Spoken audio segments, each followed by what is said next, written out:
모피아. 네, 국민경제교사 최백은 건국대학교 경제학과 교수님 나와 계십니다. 어서 오십시오. 네, 안녕하세요, 이사장님. 네, 저 교수님, 요즘에 어떤 판세를 어떻게 보시는지. 경제학자시지만은 또 우리 또 이 정무적 감각이라고 하는 게 정말 정치인 뺨치시는 우리 또 최백은 교수님께. 아유, 아닙니다. 그냥 선생으로서 지금 하는 예, 정도. 선생님으로서 좀 예. 지도를 좀 해주시죠. 어떻습니까 지금? 저는 처음부터 지금까지 일관되게요. 네. 저는 낙관적으로 판단을 하고 있어요. 네. 그 이유는 저는 우리나라 국민들이 그동안에 수십 년간 이 민주화에 대한 열망 속에서요. 우리가 흔히 뭐 촛불 시민들이라는 표현을 쓰고 있듯이 깨시민이 촛불 시민으로 진화했고, 네. 국민들이 그렇게 변한 이상에는 쉽게 저는 후퇴하는 건 쉽지 않다고 보고 있습니다. 그래서 미국이나 유럽에 있어서 소위 말해서 극우가하고 그렇게 후퇴하는 일부 인재니까 미국처럼 트럼프가 집권한다든가 이런 데들 보게 되면요. 미국 국민들은 그러한 그 경험들이 한 1990년대 이후부터 사실 굉장히 약화되어 왔었어요. 그러다 보니까 이제 그러한 후퇴도 경험을 하고 있는 건데, 민주주의의 후퇴도 경험하고 있는 건데, 예. 저희는 오히려 뭐냐면은 2000년대에 들어와 가지고 노무현의 비극을 겪으면서 오히려 한 단계 더 그러니까는 성장하는 하나의 계기가 됐다고 생각을 하고 있고요. 네네네. 저는 국민들을 믿기 때문에 그렇게 판단하고 있는 겁니다. 저도요. 교수님 유일한 근거가 그거예요. 예. 유일한 근거가 우리 국민들이 똑똑하시다, 현명하시다. 예, 이거 하나 맞습니다. 지금 믿고 있는 거예요. 여론조사 지표 참 어지럽게 나오는데 그거에 일희일비하기보다는 아니 우리 국민들이 어떤 국민들인데 이런 저 말도 안 되는 사람을 찍으시겠나. 아무리 현 정부가 좀 모자라고 답답해도 그렇지는 않을 것이다라는 믿음을 갖고 있습니다. 그리고 근데 한번 역으로 생각해 보세요. 네네네. 지금 이제 이재명 후보 같은 경우는 어떻게 보면 반기득권의 상징적인 인물이거든요. 그렇습니다. 예. 그런데 역대 지금 그러니까 과거 군부 독재 때부터 지금까지 그 대통령 선거 과정에서요. 이재명 후보만큼 이렇게 그러니까는 그 기득권층의 그러니까 공세를 받은 적이 있었나요? 없었어요. 없었다고요. 예. 그 과거에는 뭐냐면 그렇게 총 공세를 안 해도 자기들이 그러니까 쉽게 게임을 할 수 있었다고 생각을 한 거예요. 그런데 지금 이렇게 총 공세를 하는 이유는 모든 기득권층이 다 그냥 총 공세를 하는 이유는 그만큼 국민들이 변했기 때문에 가능한 그런 거죠. 그렇습니다. 예. 예, 뒤에 국민이라는 어떤 하나의 이러한 그 뒷배가 이렇게 든든하게 있다 보니까는 이렇게 버틸 수 있는 것이고 여기까지 오게 된 거라고 저는 생각이 들고요. 그게 네. 저는 가장 중요하게 달라진 점이라고 생각이 들어요. 네. 알겠습니다. 자, 어제 TV 토론 어떻게 보셨어요? 참 재밌게 봤는데요. 일반 사람들하고 아무래도 제가 이제 뭐 경제 전문가다 보니까는 좀 약간 좀 차이가 있을 텐데요. 네네네. 저는 한 세 가지 정도를 좀 이제 시간 관계상 이제 그 압축해서 좀 표현하고 싶은데요. 예. 먼저 이제 팩트 체크 차원에서 먼저 이제 시작할 때 이제 아무래도 손실보상, 자영업자 손실보상 얘기부터 먼저 이렇게 나왔잖아요. 네네네. 나오면서 거기서 이제 그러니까 몇 가지가 이제 그러니까는 뭐 팩트 체크, 그다음에 경제 철학 이런 것들이 저는 이제 확인이 됐다고 생각이 드는데요. 네. 이제 이재명 후보가 이제 지금 코로나 재난 속에서 국가가 부담을 그러니까는 좀 나누지 않다 보니까는 가계의 고통이 굉장히 심해졌고 그런 점에서 그러니까는 국가와 가계가 좀 이제 그러니까는 고통을 분담을 하는 네. 이런 걸 얘기를 하면서 과거에 이제 그러니까 대기업들한테 공적 자금 투입한 부분에 대해서요. 그러니까 윤석열 후보가 거기에 대해서 대기업 공적 자금은 대부분이 상환됐다 이런 얘기를 했어요. 네네네. 그런 얘기 했는데 그거는 사실에 부합하지 않습니다. 그러니까 우리가 97년도 외환위기부터 이명박 정부 때 그러니까는 그 저축은행 사태로 인해 가지고 그때까지 공적 자금이 계속 투입됐는데요. 네네네. 투입된 규모가 한 169조 정도 됩니다. 네. 정확하게는 168조 7천억 원인데요. 네네네. 그런데 이게 그러니까 20년도에 그러니까는 그 공적 자금 회수가 안 된 금액이 네. 얼마였냐면은 51조 51조 그러니까 6천억 원 정도, 51조 4천억 원이었었어요. 네. 그런데 지난해 그러니까는 얼마나 남았냐면 여전히 51조 그러니까는 3천억 원이 남았어요. 그러니까 그게 30%가 넘는 규모입니다. 한 70% 가까이는 회수가 됐다. 70%가 해소가 된다면 그 이후에 그러니까 진척이 안 되고 있는 거고요. 제대로 그러니까요. 네네네. 그러니까 51조 원이 넘는 돈이라는 것은요. 국민 1인당 100만 원씩 줄 수 있는 돈이에요. 네네네. 국회에서 추경을 그러니까는 통과시킨 게 16조 9천억 원입니다. 그렇죠. 예, 근데 그거의 3배 되는 금액이에요. 네. 3배 넘는 금액인 겁니다. 예. 그러니까는 그거를 그러니까 더군다나 한 25년간 장기간 지금 그러니까는 이 회수를 못 하고 있는 거잖아요. 네네네. 근데 국민들을 위해서 쓰는 것에 대해서는 그 20조도 안 되는 돈 가지고도 그렇게 힘들게 하고 있는 거 아닙니까요? 네? 그런 점에서 이제 이거는 윤석열 후보가 잘못 이해를 하고 있다고 저는 보고 싶고요. 그다음에 이제 그 연장선에서 저는 이 심상정 후보의 저는 이 경제 철학에 빈곤이 저는 이렇게 좀 보였을 뿐만 아니라 좀 비겁한 모습을 보였다 이렇게 생각이 드는데요. 어저께 이제 그러니까는 국가 재정 활용과 관련해 가지고 막 이제 윤석열 안철수 후보 대 그다음에 이재명 후보가 이제 그러니까 대립각을 이렇게 세웠었어요. 국가 재정 이제 사용 가지고요. 국채를 그러니까 얼만큼 사용할 수 있냐 이런 거 가지고요. 네. 근데 정의당은 기본적으로 재정 확장에 친화적인 정당입니다. 정치 세력이에요. 그런데 거기에 대해서 침묵으로 일관을 했죠. 일단은요. 그러면서 이제 거기서 더 나아가서 손실보상과 관련해 가지고 왜 이 간접 지원을 이렇게 그 경기도에서 그러니까는 자영업자 지원 금액까지 5,900억 이제 언급하면서 그 지원과 관련해서 했을 때 왜 그러니까 간접 지원을 하려고 그러냐 직접 네. 지원을 안 하고 이런 얘기했거든요. 네. 그런데 이거는 이제 그러니까 그러면서 무슨 얘기를 했냐면은 사각지대를 얘기를 했었어요. 네. 기억나시죠? 네. 이 자영업자들뿐만이 아니라 많은 그러니까는 예를 들어서 뭐 처음에는 이제 비유를 들 때 이제 영화관 같은 데를 이제 비유를 들면서 극장에 이제 극장 시설을 가지고 있는 사람뿐만 아니라 음향 조명 시설 하는 사람들 그리고 일용직 노동자, 학원 강사, 신용카드 모집인, 대리운전 등 특수고용직이라든가 비정규직 이런 사람들도 일자리 많이 상실됐다. 근데 이 사람들은 지원해서 많이 소외되고 있다. 네. 이런 얘기를 했거든요. 네. 그러면은 이재명 후보가 지금 얘기하는 것이 손실보상과 관련된 철학이 뭐냐면요. 자영업자의 손실은 두 가지로 발생한다고 접근하고 있는 거잖아요. 하나는 비용, 임대료라든가 인건비. 두 번째는 뭐냐면 매출 감소예요. 이것도 손실이거든요. 지금 우리가 소위 말해서 그 영업시간 제한 완화 같은 경우도 바로 그러니까 매출에 좀 이제 그러니까는 이제 지원해달라고 하는 거잖아요. 네. 그러면 이 두 가지가 다 손실 부분인 거예요. 자영업자 입장에서는요. 그래서 이재명 후보는 이 두 가지 측면을 그러니까 다 얘기를 하고 있는 거죠. 다 얘기해왔던 것이고요. 그런데 자영업자에 대한 손실 보상은 심상정 후보 같은 경우는 비용 측면에만 초점을 맞추고 그러면서 뭐냐면은 그 자영업자 말고도 많은 피해본 사람들 생각하는데 그 사람들을 그러니까 우리가 예를 들어서 핀셋식으로 다 가려내기가 힘이 들다고요. 네. 왜 그러냐면 일반 국민들 사실은 뭐 피해가 그러니까 이런 그 특수 고용직보다는 덜 피해받겠지만은 피해를 안 봤다고 얘기할 수는 없는 거잖아요. 네. 그래서 도입한 것이 전국민 재난기본소득이었던 거예요. 경기도에서요. 예?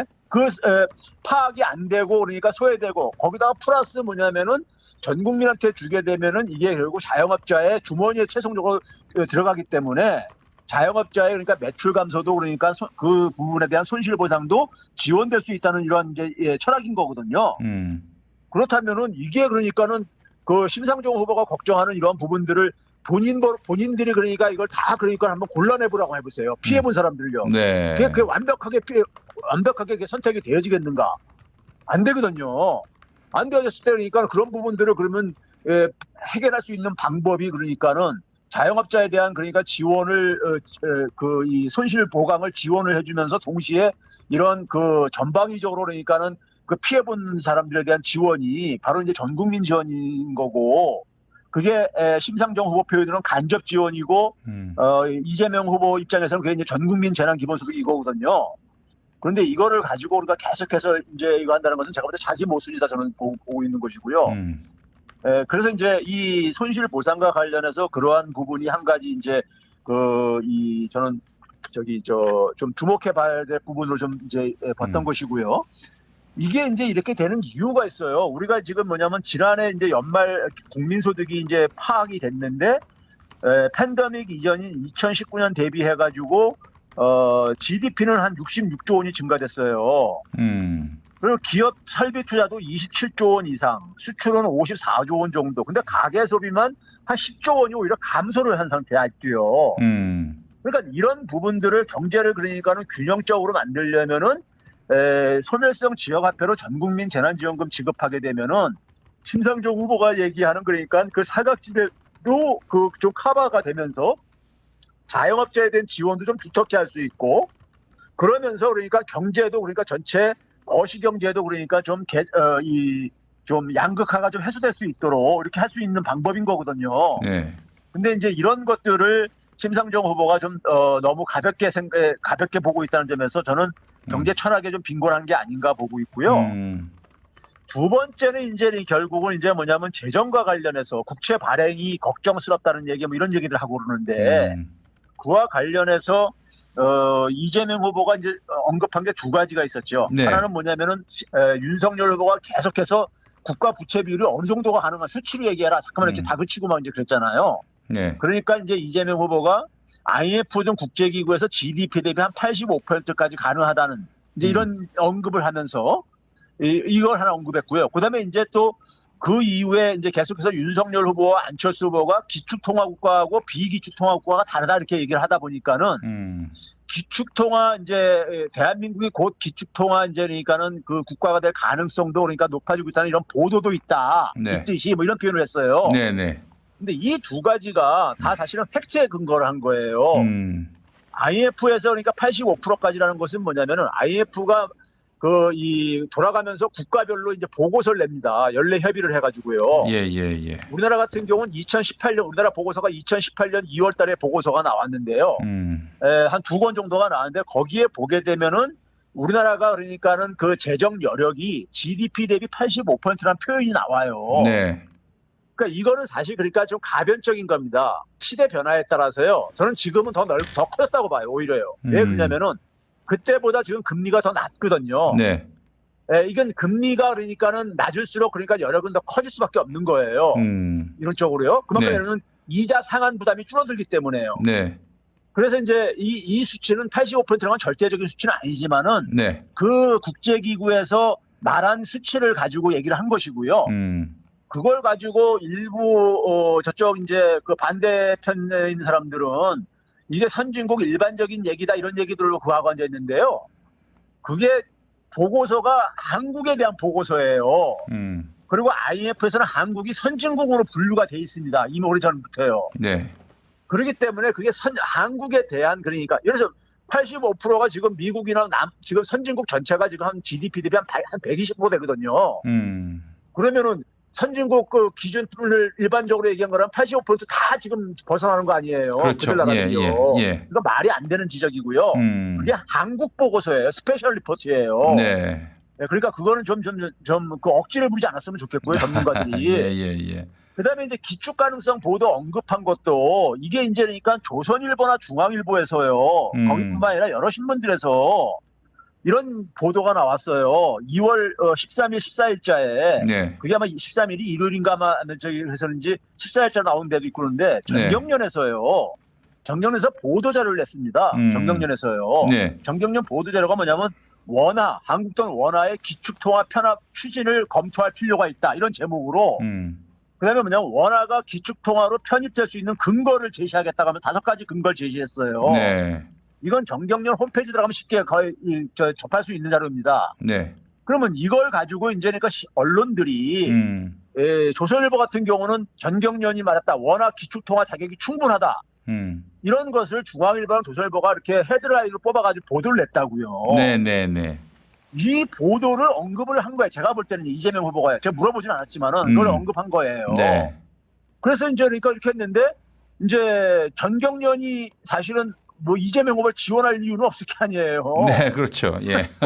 근데 이제 오늘 이제 제가 이제 오늘 뉴스공장 나가서 이 얘기를 했더니만은 전경련이 그한 것을 왜 이렇게 믿냐고 이렇게 오히려 역으로 예. 그쪽에서 예. 이런 사람들도 있고 예. 그다음에 또 일부 사람들은 뭐냐면은 정경련에서 이제 발등에 불이 떨어진 거예요.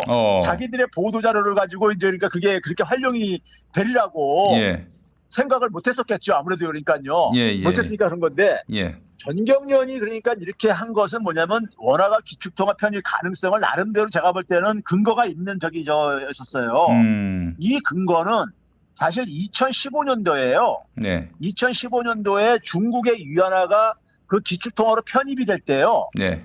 편입이 될 때 그때 좀 이제 그 블룸버그 통신에서 여섯 번째 그러니까 중국이 다섯 번째로 들어갔는데 네. 여섯 번째 기축통화는 한국이 될 가능성이 가장 높다 이런 걸 블룸버그에서 보도한 적이 있어요. 그래서 이런 그 분위기가 좀 이제 무르익은 게 있다 보니까 정경련에서도 이런 게 나온 거고 이렇게 됐을 때 그러니까 우리나라 경제에도 굉장히 그러니까 많은 혜택이 증가한다. 네.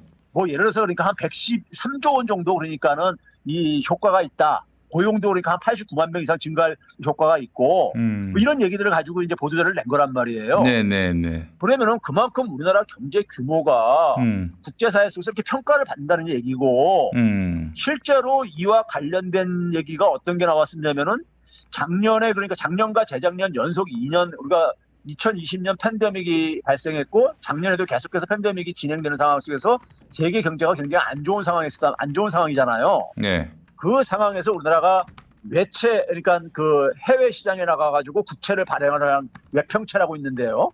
예국한 평형기금 채권이라 해서 그 예평채를 발행했는데 유로화 채권으로 발행한 것이 마이너스 금리로 자금 조달을 했었다고요. 네.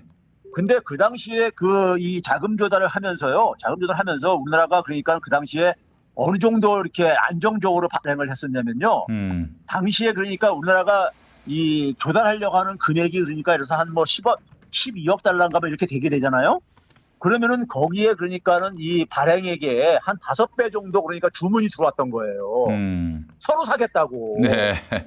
서로 사겠다고. 그러니까 우리나라 국채가 굉장히 인기가 있어요. 지금도요. 그렇더라고 하더라고요. 그 비기축통화 국가긴 하지만은 또 한국의 대외적인 위상이 또 높아져 가면서 신뢰도 높아져 가고 그래서 지금 뭐 50% 이내로 묶어두기엔 한국의 그 이 신인도가 매우 높기 때문에 뭐 비기축통화 이 드립은 적절치 않다 이런 얘기들이 많습니다. 그러니까 그 안철수 후보가 이런 얘기했거든요. 네네. 기축통화 국가들은 그게 이제 그러니까는 그 이 많이 사용되어지고 그러기 때문에 회수하기 쉽기 때문에 수요가 높다. 그 채권에 대해서. 네. 그런데 기축통화 국가가 아닌 나라들이 발행한 채권은 수요가 작게 되고 이 수요가 특히 이제 충격을 해서 줄어들 경우에는 그러니까는 채권 가격이 떨어지고 금리가 높아져 가지고 굉장히 불안이 조성될 수 있다. 이 논리거든요. 그런데요. 지금 우리나라 국채가 솔직히 말해서 미국 국채보다 더 인기 있어요. 수요가 그렇다는 얘기예요. 수요가요. 그러면 그런 상황이 우리나라가 지금 그러니까 대외적으로는 굉장히 국가 경제가 안정적이라는 걸 보여주고 있는 거거든요. 그게 이제 그러니까 재정 건전성이 안전하기도 하고 그다음에 이제 거시경제의 어떤 펀더멘털이 굉장히 안정적이다 보니까 왜냐하면 팬데믹 상황 속에서도 가장 안정적인 모습을 보여줬잖아요. 네. 그러니까 이제 그런 평가를 받고 있는 거라고요. 국제사회 속에서요. 그러면 이제 이러한 판단 속에서 이제 그러니까는 이재명 후보는 우리나라가 그러니까 여전히 그러니까 아직은 충분히 그러니까는 재정을 동원할 여력이 있다 이렇게 정도 얘기를 한 거예요. 네. 근데 이걸 가지고 그냥 무조건 되고 그러니까는 대한민국은 하여간 국채 발행만 하면 솔직히 말해서요. 국채 발행을 한 게 이재명 박근혜 정부 이명박 박근혜 정부 때가요. 네. 문재인 정부 때가 더 많아요. 글쎄 말이에요. 예. 그때 이런 소리 한 적 없잖아요. 그 사람들이요. 예. 그때 그러니까는 국채 발행 이렇게 하게 되면 큰일 난다고 얘기한 적 난 본 적이 없거든요. 기사를요. 네네네. 더 발행하라고 그랬거든요. 더 발행하라고요. 그럼요. 근데 왜 지금 와가지고 이런 소리들을 이렇게 가하느냐 이거예요. 네? 지금 와가지고 그러니까 앞뒤가 안 맞는 얘기를 하고 그 전문가들이라는 사람도 제가 다 아는 사람들인데 네. 그 당시엔 이런 얘기 안 했었어요. 그래요. 네, 안 했던 사람들이 예. 이게 갑자기 그러니까 그거야말로 정치적인 발언이지요. 학자의 발언이 아니라요. 네. 그래서 이제 그런 점에서 국채 발행 걱정은 말 그대로 지금 그러니까 재정 투입을 해가지고 이 국민들 민생을 안정시키게 되면은 그게 결국 뭐냐면 정권 유지라든가 이재명 후보한테 유리하게 작용하니까 이거 하는 거예요 지금요. 네. 그거예요. 한 가지예요. 다른 거 없어요. 네. 이게 그러니까 자기들이 정권을 뺏어와야 되겠는데 뺏어오려면 민심이 흉흉해지고 국민들이 살기 힘들다고 아우성치고 그래야지만 되는 거잖아요. 글쎄 말이에요. 잘 안 돼야 됩니다. 예. 그렇죠. 그러다 보니까 오늘 그러니까 정경련에서도 뒷수습하느라고 그러니까는 뭐 기축통화국가라고 해서 마음대로 발행하면 안 된다느니 뭐 이런 후속 보도를 또 내고 그랬더라고요. 그거 얼마나 참 진짜 초라한지 모습이 몸부림입니까요. 예, 맞습니다. 자기들이 그렇게 그랬을 때는 그런 식으로 활용될지 모르고 있다가 그렇게 알고 되니까는. 예. 그리고 이제 마지막으로 제가 이제 지적하고 싶은 건 안철수 후보가요. 네. 안철수 후보 토론을 보면서 이제 항상 우리가 이제 그런 얘기들 많이 하는데 이분은 내가 굉장히 똑똑하다는 걸 보여주고 싶은 과시욕이 좀 있어요. 그래서 뭐 어제 얘기 들어보니까 이제 안철수가 토론 잘했다라고 하는데 정치 고관여층들에게는 안철수가 어필했는지 모르겠지만 서민들은 채널 돌아갑니다. 뭔 소리 하는 거야. 그래 이 양반이 주로 그렇게 하잖아요. 예. 뭐 이 수치 아냐? 이런 식으로 이제 물어보고 그러잖아요. 예. 그리고 어저께도 이제 윤석열 후보가 이제 디지털 데이터 경제라는 표현을 쓰니까는 그러니까 그게 뭐냐? 디지털 데이터 경제가 뭐냐? 이렇게 이제 자기가 자신 있는 분야가 나왔으니까요. 네네네. 그러니까 윤석열 후보가 그것에서 속도를 빠르게 하고 5G 네트워크를 구축하고 인공지능 알고리즘을 만들어가지고 이렇게 뭐 이렇게 설명을 하니까 안철수 후보가 그걸 받아쳐가지고 그것은 하드웨어적인 것이다. 네. 그러니까 윤석열 후보가 금세 또 다시 소프트웨어 기술 개발 필요도 얘기를 하고 있다 자기는. 그러니까 안철수 후보가 그러면 윤석열 후보가 어떤 생각을 하고 있는 것인지 디지털 데이터 경제에 대해서 확인하는 차원 속에서 자기가 하나 더 물어보겠다 해가지고 정보 데이터 개방에 대해서 어떻게 생각하냐 이렇게 물어봤어요. 그렇지만 윤석열 후보가 정보 데이터는 공유할 것도 있지만은 보안 차원에서 그러니까 이걸 이 두 가지 측면에서 접근해야 된다 그러니까는 그러면서 시간이 거의 다 되다 보니까 안철수 후보가 이제 고개 설레설레 흔드는 장면이 나왔잖아요. 그러니까 이 질문과 대답을 과정을 제가 지켜보면서 안철수 후보는 이런 얘기를 한두 번 더 한 적이 있는데 산업구조 전환 이렇게 얘기를 하면서요. 네. 제가 이제 안철수 후보는 사실 그러니까 대학생이 그 유치원생 앞에다 놓고서는 너 이런 거 알아? 이렇게 이제 뽐낸 거예요. 예. 근데 이제 유치원생이 계속해서 이제 저 이상한 소리 하고 앉아 있으니까는 그거 아주 계속해서 이제 장난치고 이제 그러는 모습이 저는 연상이 되더라고요. 고개를 절레절레 흔들면서. 예. 그러니까 이게 뭐냐면은 경제가 지금 디지털화 단계에서 플랫폼화 단계로 전환이 되고 있고. 플랫폼화 단계에서는 결국 뭐냐면 다 연결 속에서 데이터가 창출되기 때문에 그 창출된 데이터를 활용을 해가지고 새로운 사업을 만들어내는 이런 단계를 지금 이제 그러니까는 제가 볼 때는 이해하고 있느냐 이걸 묻고 싶었었던 것 같아요. 근데 계속해서 무슨 뭐 연결한다느니 AI 알고리즘이 다 이미 돼 있는 거거든요. 5G 네트워크도 다 돼 있는 거고. 그렇죠? 클라우드 다 돼 있는 거. 이런 얘기 하니까는 이제 고개 설레설레 흔드는 걸 보았는데. 안철수 후보는 결국은 제가 볼 때는 이 국채라든가 기축통화 이런 부분 경제 지식은 제가 볼 때 굉장히 무지한 걸 드러냈고요. 반면에 자기가 아는 이런 분야에 대해서는 자기가 이제 뽐내고 싶어하는 이런 모습을 굉장히 우리에게 그런 똑똑한 분이 있으면 좋겠지만. 그렇다고 그분이 대통령이 돼야 하느냐? 그건 아니죠. 그렇죠. 이게 이제 대통령의 저건 아니죠. 그러니까요. 우리 똑똑하고 훌륭한 안철수의 면모를 볼 수 있었던 계기가 아니었나 생각이 들고요. 맞습니다. 어떻게 이번 토론회에 여파가 있을 것 같으세요? 어떤 우리 국민들에게 가장 훌륭한 대통령감은 이재명이다 이렇게 인식이 되는 계기가 될 수 있을지 싶기도 하고.